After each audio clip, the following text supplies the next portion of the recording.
See this?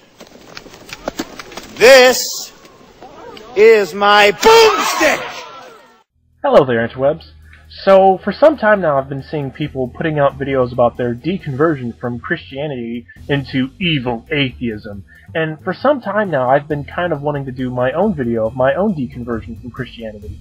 However, I don't really wish to go into great detail about it all, but I will go on about my experience with the Bible, which, oddly enough, was the very key to my deconversion. Seriously, if it wasn't for this very book, I may still yet be lost in the dark maze of that religion.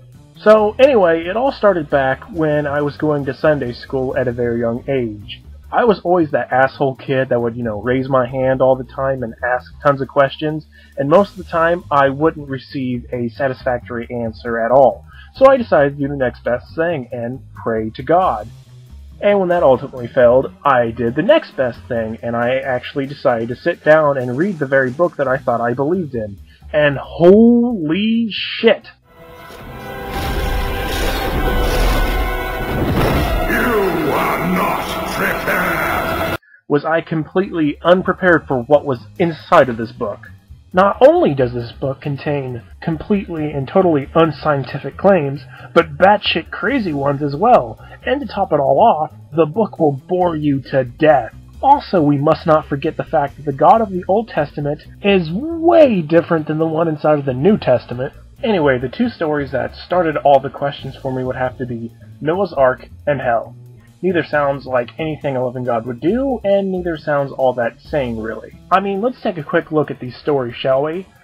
With Noah's Ark, we have God killing everyone on the planet, except for a handful of people, all because they didn't believe in him. And with Hell, we have God mainly sending people there, all for the crime of not believing in him. To live and suffer and burn and choke and scream and cry forever and ever till the end of time.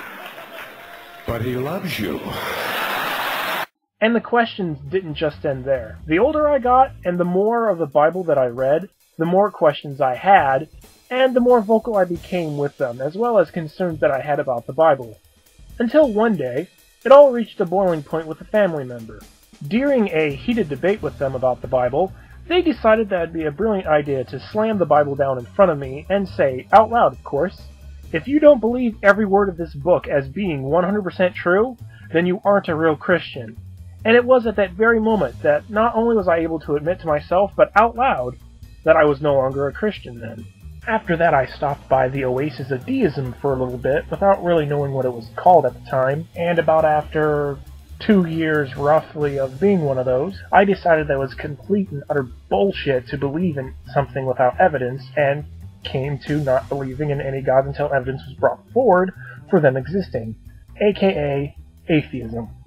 Now when I look back at what I thought I believed, I see why they have to sell their snake oil to children, because, in all honesty, if they were to try to say the same things to someone who's over the age of 16, such as someone raising people from the dead or coming back from the dead, this would be their reaction.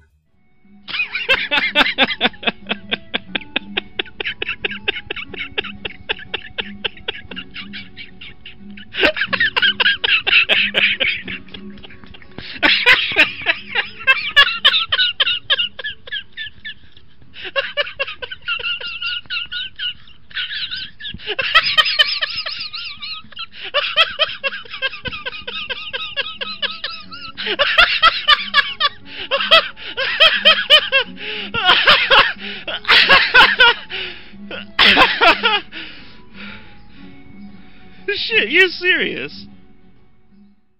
So in all honesty, if you haven't read the Bible and you're a Christian, you really should, because I know there's some of you out there that will, chances are, be shocked by what the book says and find out that you really don't believe what you thought you did, just like I did. Well, that's all I've got for you guys inside of this video. Hope you enjoyed the shortened version of my deconversion story that was just focusing on the very key to my deconversion. And from me and Batty, we hope you have a nice evening or day, and also, don't forget, you will be assimilated. Resistance is futile.